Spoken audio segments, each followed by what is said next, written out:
Senjata buatan Amerika Serikat diduga digunakan dalam serangan udara Israel terhadap kamp pengungsian di Rafah pada hari Minggu. Berdasarkan analisis, bom GBU-39 Amerika digunakan dalam serangan mematikan di zona aman yang ditetapkan bagi warga Israel. Jaringan berita AS mencocokkan rekaman seorang anak tanpa kepala dan juga penyintas yang panik menyelamatkan diri di tengah-tengah mayat. Mereka menganalisis tanda-tanda lokasi yang berserakan di reruntuhan serangan. Diketahui serangan tersebut berlokasi di kamp perdamaian Kuwait. Setelah melakukan geolokasi rekaman tersebut, para ahli senjata peledak memastikan bahwa ada sisa-sisa bom berdiameter GBU-39 atau SDB buatan Amerika. Pakar senjata peledak Chris Smith mengatakan GBU-39 adalah bom berpresisi tinggi yang dirancang untuk menyerang sasaran-sasaran penting yang strategis. Ia menyebut penggunaan amunisi apapun, bahkan sebesar ini, akan selalu menimbulkan risiko di daerah padat penduduk. Pakar senjata lainnya, Trevor Paul, menjelaskan bahwa amunisi yang digunakan untuk menyerang kamp tersebut adalah bagian dari GBU-39 buatan AS. Bagian hulu ledak amunisi berbeda dan bagian pemandu serta sayapnya sangat unik dibandingkan dengan amunisi lainnya. Bagian pemandu dan sayap amunisi seringkali merupakan sisa-sisa yang tersisa bahkan setelah amunisi meledak. Ia melihat bagian penggerak ekor dan langsung mengetahui bahwa itu adalah salah satu varian SDB GBU-39. Ia juga menjelaskan bahwa dalam serangan Israel di Kamp Rafah digunakan varian yang menyebabkan kerusakan tambahan lebih sedikit dibandingkan dengan fokus lethality munition yang menghasilkan ledakan lebih besar. Nomor seri yang ditemukan di lokasi kejadian juga dicocokkan dengan produsen bom di California. Sementara itu, Amerika Serikat menyangkal mengetahui produsen amunisi yang digunakan terhadap pengungsi Palestina di Rafah. Wakil Sekretaris Pers Pentagon, Sabrina Singh, meminta semua pihak langsung mengonfirmasi kepada Israel. Juru bicara militer Israel Daniel Hagari mengatakan dua amunisi dengan hulu ledak kecil yang membawa 17 kg bahan peledak digunakan dalam serangan mematikan tersebut. Komentarnya sesuai dengan spesifikasi GBU-39 yang dapat memuat 17 kg bahan peledak. Dalam konferensi pers, Hagari menggambarkan senjata tersebut sebagai amunisi terkecil yang dapat digunakan oleh jet Israel. Dia menambahkan kebakaran turut andil dalam insiden tersebut.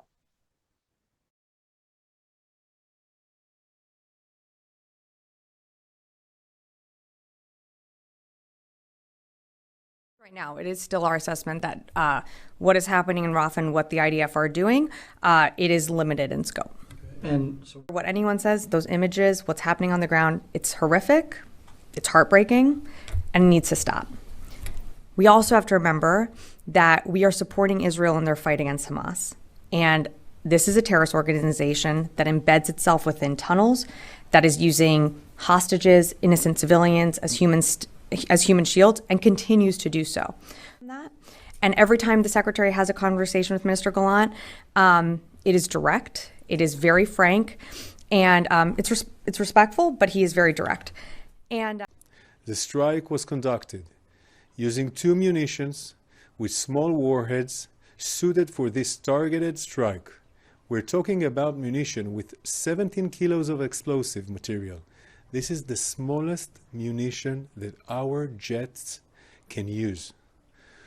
We are also assessing footage documented by Gazans on the night of the strike posted on social media, which appear to show secondary explosions, indicating that there may have been weapons in the area.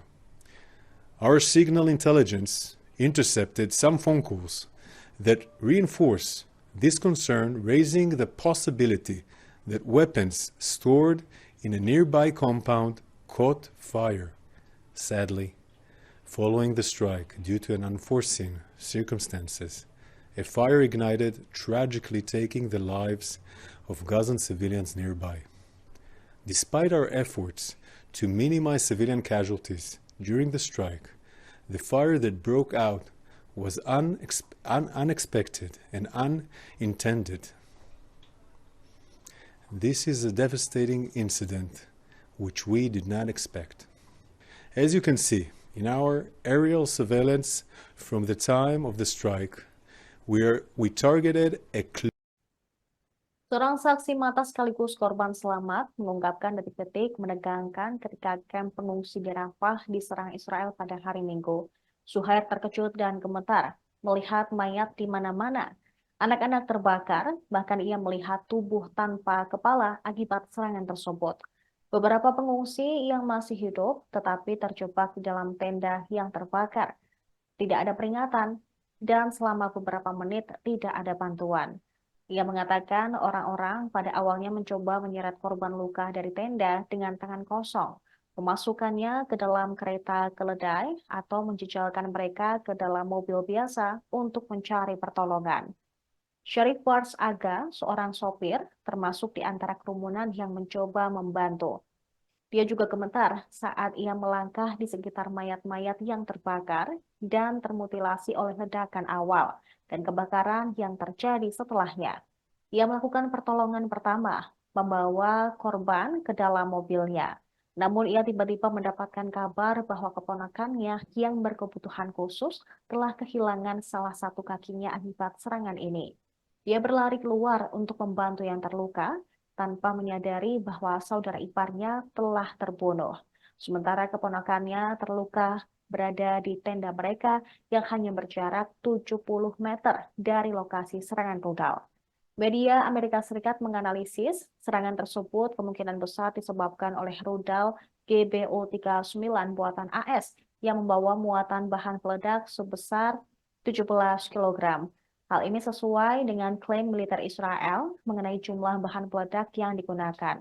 Secara keseluruhan, bom GBU memiliki berat 110 kg, termasuk casing logam yang sebagian dapat berubah menjadi pecahan peluru. Mereka bisa menembus beton setinggi 3 meter. Diketahui serangan Israel di kamp pengungsi Rafah pada hari Minggu menyebabkan 45 korban tewas. Beberapa di antaranya juga terluka dan mengalami kondisi yang kritis. Serangan tersebut langsung mendapatkan perhatian dan kecaman dari petinggi-petinggi maupun pemimpin di seluruh dunia.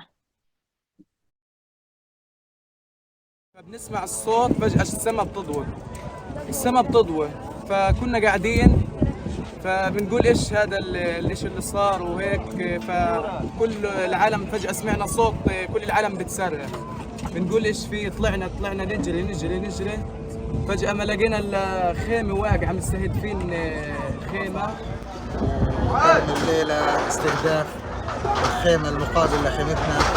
بناء على هيك احنا طلعنا اليوم من الخيمة هيها وفيش امان في اي منطقة، حتى هم ببلغوا انه المنطقة هذه امان وبلغوا انه المنطقة هذه امان وعن طريق الصليب الاحمر انه هذه المنطقة امان، لكن فيش اي منطقة امنة في قطاع غزة. Presiden Turki Recep Tayyip Erdogan menyebut Perdana Menteri Israel Benjamin Netanyahu sebagai vampir yang haus darah buntut pembantaian besar-besaran di Rafah. Erdogan dalam pidatonya di depan anggota Partai AK pada hari Rabu 29 Mei menyentil para kepala negara dan pemerintahan Eropa yang ia anggap diam saja atas situasi di Rafah. Menurutnya tidak ada negara yang aman kecuali Israel meminta hukum internasional dan menganggap dirinya terikat oleh hukum internasional, termasuk pula Turki. Dia juga mendesak umat Islam mengambil tindakan dan melawan segala bentuk ancaman yang ditimbulkan oleh negara Yahudi. Erdogan secara terbuka memihak Hamas sejak serangan 7 Oktober. Perang Israel dan Hamas di Gaza telah menyebabkan kelompok Islam menyerbu wilayah barat Laut Negev. Mereka dilaporkan telah membunuh sekitar 1.200 orang, sebagian besar warga sipil, dan menculik lebih dari 250 orang. Bulan lalu, Ankara mengundang Kepala Biro Politik Hamas, Ismail Haniyeh, untuk tinggal di negara tersebut. Erdogan bahkan memujinya sebagai pemimpin pejuang Palestina. Sejauh ini, selain menyatakan dukungan dan mengundang Haniyeh ke Ankara, Erdogan juga memblokir ekspor negaranya ke Yahudi. Sampai akhirnya Israel pun mengakhiri perjanjian perdagangan bebasnya dengan Ankara. Pada bulan November, Erdogan mengatakan kepada parlemen negaranya bahwa Israel akan segera dihancurkan. Ey Amerikan devleti! Bu kan senin eline de bulaşmıştır. Bu soykırımdan sen de en az İsrail kadar sorumlusun. Ey Avrupa'nın devlet ve hükümet başkanları! İsrail'in bu soykırımına, bu barbarlığına, bu vampirliğine siz de ortak oldunuz. Çünkü sustunuz. Hastane, okul, cami vurdular, sustunuz.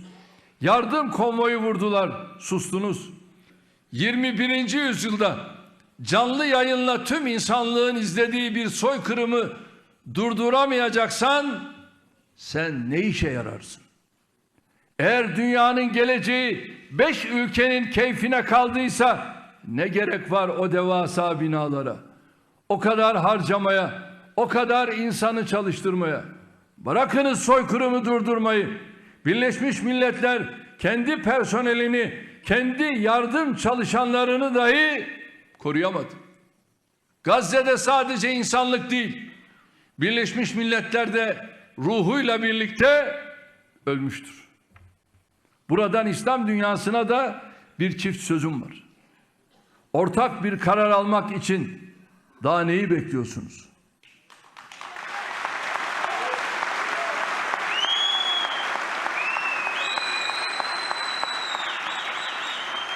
Tepki göstermek için daha ne olmalı?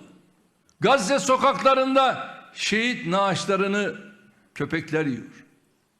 İsrailli teröristler Müslümanların evlerine girip, mahremine girip yatak odalarından fotoğraf paylaşıyor. Müslüman çocuk.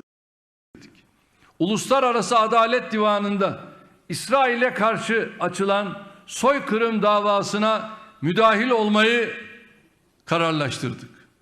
Elimizdeki tüm belgeleri ve bilgileri muhataplarımıza ulaştırıyoruz. İsrail yönetiminin ve Siyonist lobinin Adalet Divanı'nı Demikian informasi dalam Viral News kali ini. Kami akan kembali dengan berbagai informasi lainnya. Tetap di Tribun News. Download Tribun X sekarang. Menghadirkan lokal menjadi Indonesia.